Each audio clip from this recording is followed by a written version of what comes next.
One. Hello, everyone. Good afternoon, and welcome to Agile 101 with Humble Associates, with myself and Arif.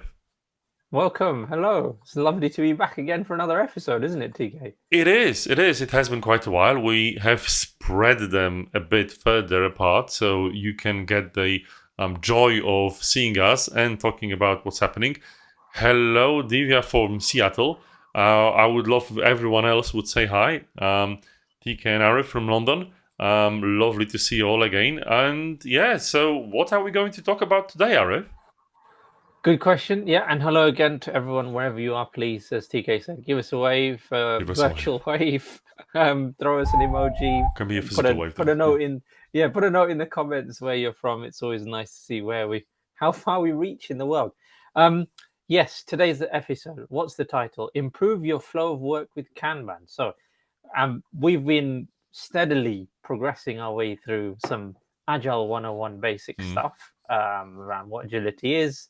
We've started now touching on some methods. I think last week, or not last week, our last episode was about Scrum for Yes. non-techies. Today, we're going to explore another very popular, well-known method, which technically isn't something that falls under Agile, but it is so closely related that it is co-opted by the Agile community, isn't it? And it's called Kanban. It has its origins elsewhere in Lean. Maybe something we'll talk about a bit more, but that's the topic for today, isn't it, I'm TK? sure we will, and that's exactly the topic for today. So it's interesting what you've mentioned, Arif, that it doesn't come under Kanban. But if you look at Lisa Atkins and what she's saying, it's the Agile is their emergent response to the ever-changing world, and I think That's Kanban right. really is suited for that. Yeah, But it does have a different history. So if you go and talk about the Kanban method and its history, it actually originated in manufacturing in Toyota. Well, we probably all know what Toyota makes. And the way they've done it is they had problems with balancing their supply and demand in their factories and making sure everything is delivered just in time and done in a lean way so that they don't build up bottlenecks. And they invented a method which you can see there in the picture where they represented work items with pieces of paper and switched from a push system to a pull system. So instead of pushing work and pushing inventory onto stations, they just built a system when people are pulling inventory from other stations. And they called it the yeah, yellow card, so Kanban. yeah. There's another meaning to it, which is it means a visual sign or Mm-hmm. visual card. That's the origin of that word in Japanese. And as you can see, as TK mentioned in that photo, you can see a rack of cards there, and these are all signs or signals, I should say, that tell people when work is ready to be pulled in to their station or to their field of expertise in order Yes. to So, deliver. so the inventor of Kanban, Tachiono or Ono-san, actually thought about naming it drum rope card, but it didn't have the same ringtone to it. It didn't sound the same. Um, so he called it Kanban, and drum because there's a drum beat of work. Rope because you can't push a rope effectively. You're probably best pulling it, and card representing work. So, what we're going to talk about today is the principles and practices of Kanban. So, Arif, what's that? The Agile Onion. Why is that important? Well, we've talked a lot about the Agile Onion, and we've mentioned it in our previous episodes. But from the point of view of what we're talking about today, um, again, every all of the practices, methods, etc., that we talk about, Mm. they have some kind of principles behind them, and there are some observable practices too. So, importantly, we need to just remind ourselves that principles and practice they cross this threshold of, on the one hand, requiring change, real significant change Mm. when it comes to applying principles, but in terms of practices, maybe a bit less powerful, but more visible to see. So let's cover both, I suppose, when it comes to Kanban. What are the principles of Kanban that Well, requires some I'm glad significant you've asked, change? Arif, because here they are. start with where you're now, agree to pursue improvement through evolutionary change, and encourage acts of leadership at all levels are the principles of Kanban from the Kanban University. There's actually multiple versions of Kanban. So what we'll be referring to is David J. Anderson's Kanban University version, but all quite similar, I guess. So Arif, which one of these is your favorite? Well, I think they give a view or a sense of simplicity. But then, I mean, like the last one, encouraging acts of leadership at all levels. That's pretty profound, right? And not something that is easily achievable in many organizations. Because you're now talking directly to the culture of an organization, the leadership style, so to speak. Where is it okay? Is it encouraged to delegate responsibility at all levels? Or is it something that's hard for certain companies and company cultures to implement because they're not used to that type of style of leadership? Well, importantly, I think we should tell our viewers, why is that a principle? What is it important? What is important about encouraging acts of leadership? Do you want to tell and our what are viewers acts of leadership what are on acts level, of leadership? right? Exactly. Yeah. So in the context of Kanban. So when it comes to acts of leadership on all level, we encourage people to take initiative wherever they are. It's actually one of my favorite principles, and I'm really happy that it's so high up. And it's the third principle of Kanban, the top three. And for me, acts of leadership is if you see something broken, you take initiative to fix it. If you see something that needs doing, you take initiative and do that. You take personal responsibility wherever you are. Also, it means that the decisions are being delegated to the lowest point of someone that actually has the knowledge and the experience to make this decision instead of everything being delegated or pushed uphill. So acts of leadership on a level means that everyone is responsible for the organization. Typical Japanese mindset in a factory way back then, right? Very communal, but also everyone takes responsibility. Yeah, very important. And go ahead, Arif. No, I think the other more profound, or the other profound one, or one people may be least expecting, the first one around start with where you are now, or start with what you're doing now, right? It's really common, and where we find is organizations wanting to adopt agile ways of working. There is this big push. Oh, you got to transform. Okay, what does that mean? So there's this assumption that we've got to revolutionize everything that we need to do and start completely from scratch. Kanban is wonderful in terms of it doesn't agree with revolution. It promotes the idea of evolution. So it instead is calling you to the idea of, okay, let's accept the position where we are right now, and what is a incremental improvement we can make that can improve the way of work, flow of work, a system of work. We don't need you to revolutionize everything from day one. And I think that's a palatable message for organizations, right? Absolutely. And by the way, dear viewers, if you find principle 1, 2, or 3 your favorite, give us a number in the chat. So 1, 2, or 3. 1 is start with where you are now. 2 is agree to pursue evolutionary improvement, and 3 encourage the acts of leadership on all levels. You already know that mine is number 3, but what I think is also important is to really acknowledge the second one, the acts of leadership on is the continuous improvement that we pursue. It's just so incredibly important to see that you always have to inspect and adapt and continuously improve. Something that we've been talking a lot in the Scrum section, how it's one of the basic tenets of agility. It's actually one of the pillars, the third pillar of the lake of reflection we have with our humble associates method of teaching agility. And thank you for everyone saying hello. Say 1, 2, or 3, depending on which of these 3 principles is your favorite. So give us a number, and hello to everyone slowly introducing themselves in the chat, which is wonderful. So let's maybe move on to some of the practices. And the first practice I wanted to talk about is visualize work. So Arif, what does visualize work mean in terms of Kanban? Well, this is really an interesting one because it couples nicely with the start with where you are now, right? Which is and this can be quite profound. I remember working with a team who were really in a difficult situation. A manager I was supporting asked me to come and support that team. They were struggling to really make sense of where Mm-hmm. work was.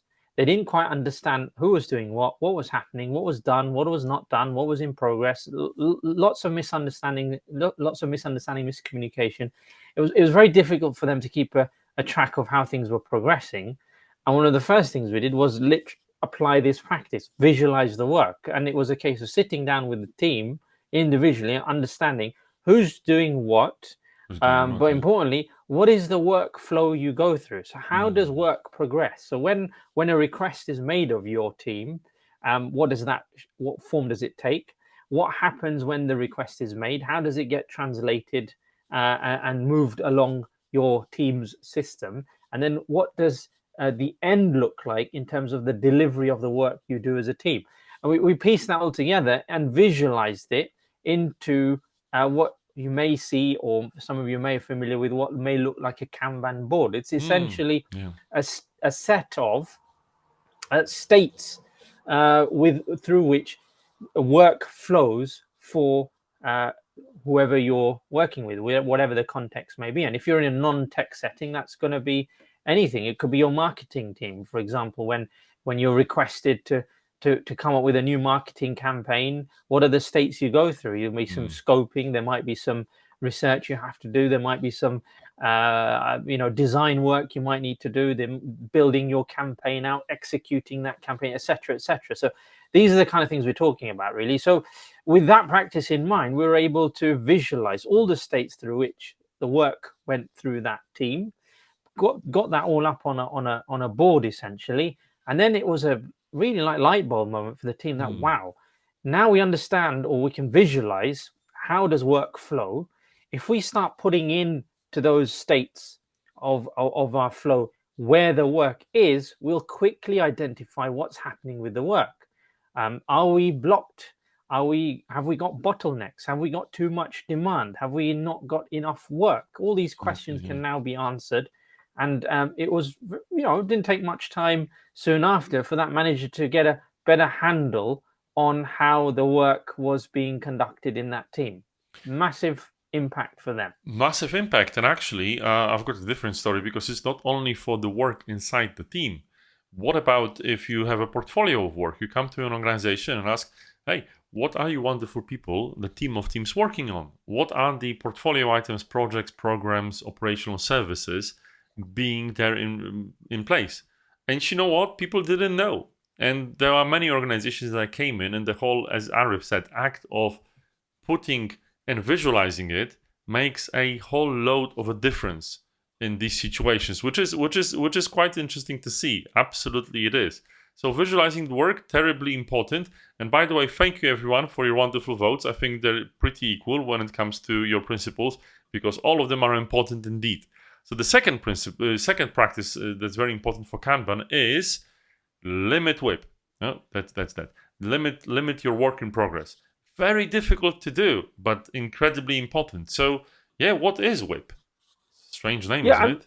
it's a strange name, and as you've got it on the screen, work in progress. This is quite a counterintuitive one, Mm. right? Because people naturally assume we grow up with this mentality. Probably more so in the Western world. I may be wrong, but okay. Well, you've got to be seen to be working, Mhm. and that therefore, if we Yeah. are not busy with work, then are we being productive? And Kanban is asking you to put that on its head. It's turning that on its head and saying, actually, no, less is more, quite literally. So if you limit the amount of work you take in and do concurrently, we can scientifically prove Hmm. you'll get more done at the end, right? So there are measures that we can talk about that will help you identify that. Maybe today, maybe not today. I don't know, TK, what our time allowances, We but might not have a chance, yeah. might not have time. But there are ways to easily measure that to prove that theory out. Where if you concurrently start less work, you're more likely to get what you're currently doing done, and therefore your throughput, or the rate at which you're able to get work through, increases. So there is a clear argument from Kanban to say, slow down and get more done.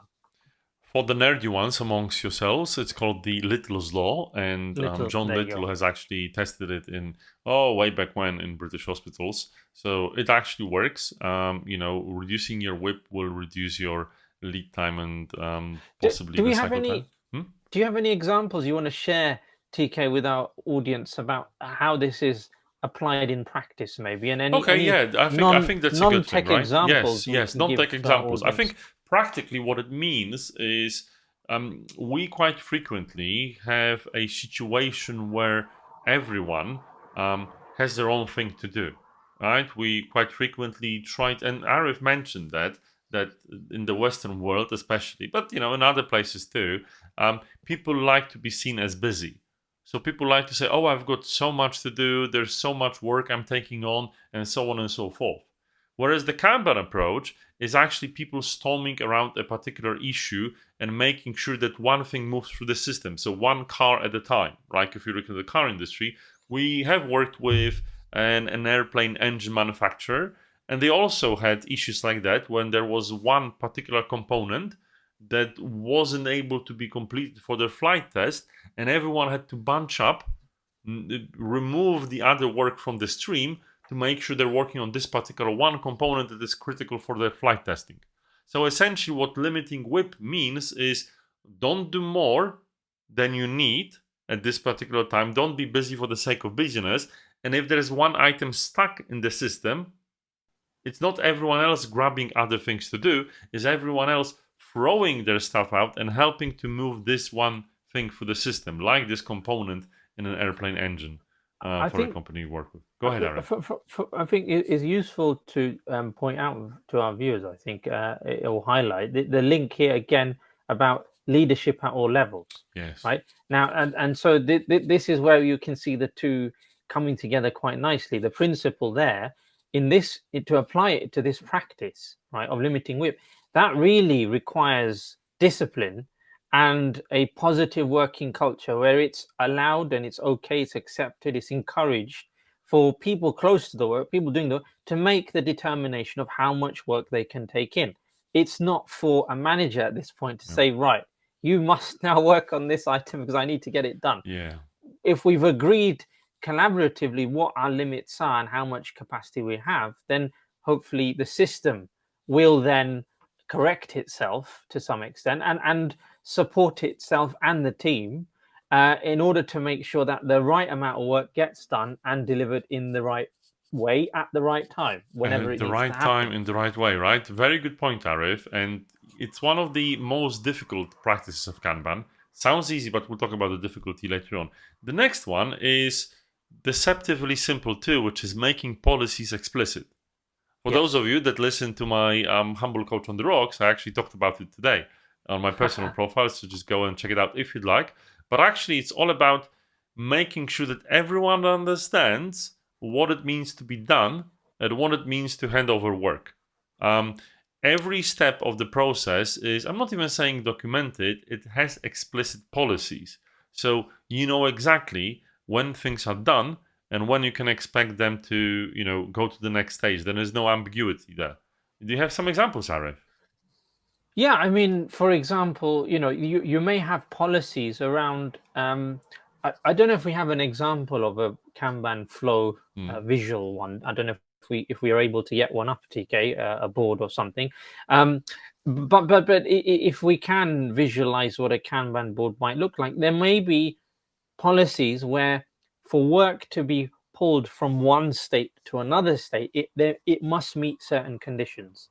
So it could be, for instance, that before work progresses Mm-hmm. from, if you're in the marketing team, if before the campaign is executed, one of the policies could be that the design is complete and that it has been tested out and made and it ensured that the meets the design Mm-hmm. guidelines, of the organization. It meets the editorial copy guidelines, for example. There may be some policies like that, and once those checks are in place, and you've met the standards of those policies, then the work can then be pulled into the next state and the campaign be executed. So that's an example of a policy in action. It's quite a good example. I would have shown you the Kanban board, but I don't want to fiddle around with the slides now with all these, of the live streaming. It's sometimes quite finicky. But what I wanted to say is also, maybe it's a bit distracting to show you how a Kanban board looks like. Essentially, it's a whiteboard with stickies with different columns of work. But a lot of people get distracted by the physical nature of the Kanban board, thinking this is Kanban. But Kanban, as other methods in agility, are more a mindset and philosophy. So what I would like you all to understand is the fact that these principles and practices are what make Kanban Kanban. And the visualization is just one of these important and yet just one practice. So let's really think about limiting WIP and making policies explicit, and the other one I'll show, because many people just stop on visualizing, which is valuable on its own, but by no means will give you the full benefit of the Kanban method. So let's go to the next one, which is, let me show it to you, which is implementing feedback loops. So in the Kanban University, Kanban is actually called a service delivery improvement method. So whereas Scrum is meant to deliver new products and services, Kanban is actually designed to improve the processes. And we've got implementing feedback loops as the final principle or practice I wanted to share. So Arif, why do you think this one is important? Yeah, good point. So this goes directly to the principle around agree to pursue improvement through evolutionary change, right? So if we want to enable that principle where we are constantly evolving our process and making it more effective for the team and the work we're delivering, then how do we do that? As we've talked about in the past with Scrum and so on, the shorter the feedback loop, or the shorter the feedback loop, the easier it will be to understand whether or not something needs to change, right? So if we've applied a new policy, or if we've, for instance,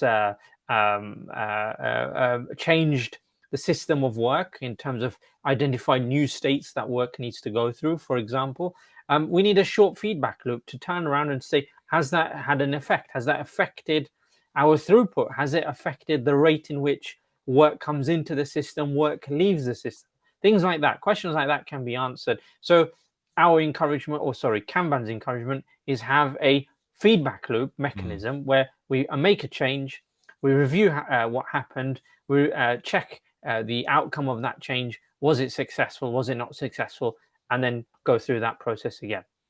Indeed, that's a very valid point. Let me just quickly switch over here, and I think the power of Kaizen. That's power exactly of Kaizen, right? And I think this is one of the key aspects here, which is Kanban really focuses on continuous improvement even more frequently than Scrum. It's all about these small steps and everlasting continuous improvement of a process itself.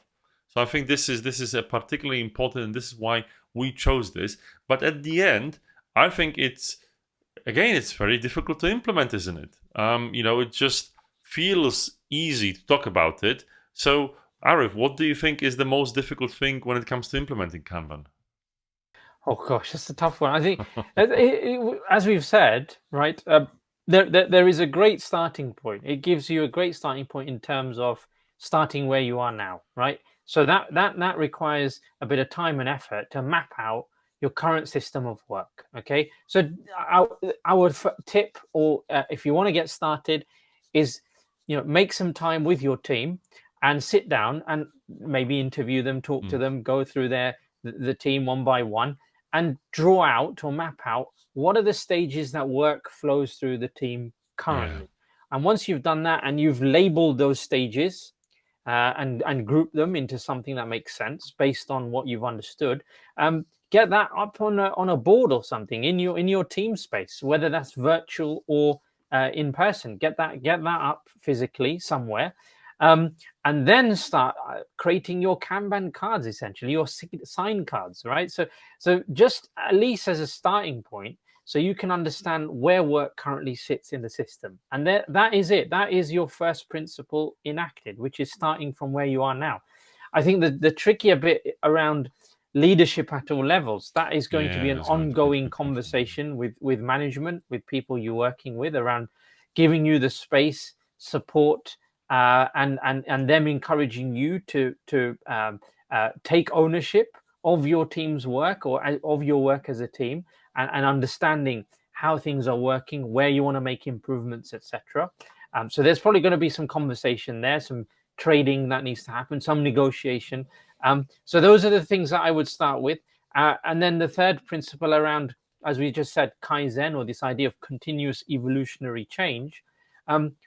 What is a simple thing you can do? Yeah. A weekly catch up, perhaps a Zoom call with your teammates every couple of weeks, where you can reflect, sit down and look at your process, what you want to do differently, how you can improve. So I think a couple of practical tips from us there to get yourself started with applying Kanban. And as we've just been talking about, this applies whatever type of work you're doing, right? Does, So this yeah. is beyond technology, completely beyond technology, beyond software.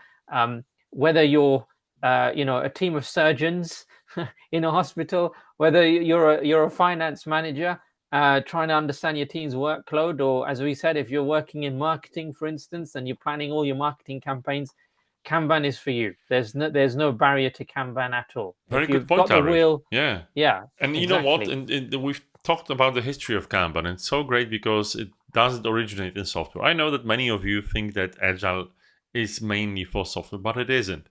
And we've worked with many organizations, mainly outside software, helping them implement this method. So we have a way of implementing the method called Static, the systems thinking way to implement Kanban. And if you'd like to hear more about it and how do we help organizations implement Kanban and how we can help you, obviously give us a shout. We're always happy to help. But finally, what I would say is don't be afraid of jumping in heads first. Kanban is quite easy to understand, more difficult to implement, so we're happy to help. But I'm sure you will enjoy the results. And when it comes to enjoying the results, there's more enjoyable things we have for you this week, by the way. So, Arif, there's a thing tomorrow, isn't there? The fireside chat. What is it about? Not tomorrow, TK. Oh, sorry. We've got yeah, Yes. no problem. Oh. On this Thursday, This we're back Thursday. again with our next episode of the Agile Fireside. I'm really, really excited about this episode because we'll be talking with Christian Martinez. He's a finance manager. He currently works at Kraft Heinz, but he's a finance manager there, and he's now experimenting with agility, Yes. AI, I know all the pretty buzzwords, cool yes. stuff. If you're a fan of AI chat GPT, then you're welcome. Even if you're not a fan of Agile, I'm sure you'll learn something. So we're really excited to get in under the hood, understand the world of finance, what the industry is all about, and from his perspective, how does he see Agile being a enabler or something that can help push the industry forward. So really exciting to be able to chat to him.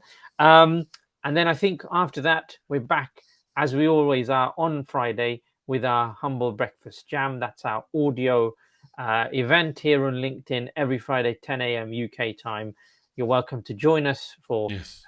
a light-hearted conversation about the latest news, what's going on in the latest news, and trying to get some lessons of agility from the current news stories that are out there. So that's our conversation on Friday on audio here on LinkedIn. Absolutely, and we'd love to hear your voices, not only in the chat but also live. It's just audio. Humble.associates/jam. You can easily get there every Friday. With that, Arif won't be there actually. We'll have another of our wonderful members, Tariq, and together we'll definitely talk about some interesting things that you can see in the news and how does it relate to organizational change and agility. So with that, Arif, I think it's time to wrap up. So what's your main takeaway from today for yourself? I think there's so much here that are easy to get on with and start with, that anyone listening or anyone watching can start applying it. Even in your personal life, you could probably find your own personal workflows of things that you're doing, where you can apply some visibility and improve your flow of your own work. So whether it's personal or the work you're doing, I think the main takeaway for me, it's a really accessible way to get started with moving towards agility. And for me, which is an ongoing conversation even across Oh, the Humble Gems, acts of leadership on all levels. Everyone is a leader, despite of what you might think. So just with a that, reminder, yes, someone's asking. So our Friday audio event is 10 a.m. UK time. So yes. that's for you, Gemma. So I saw your comment. Hopefully you got that. Thank you very much. Thank you so And we'll much. see you soon. Have a great evening, great day. Bye bye. Take care. Bye bye.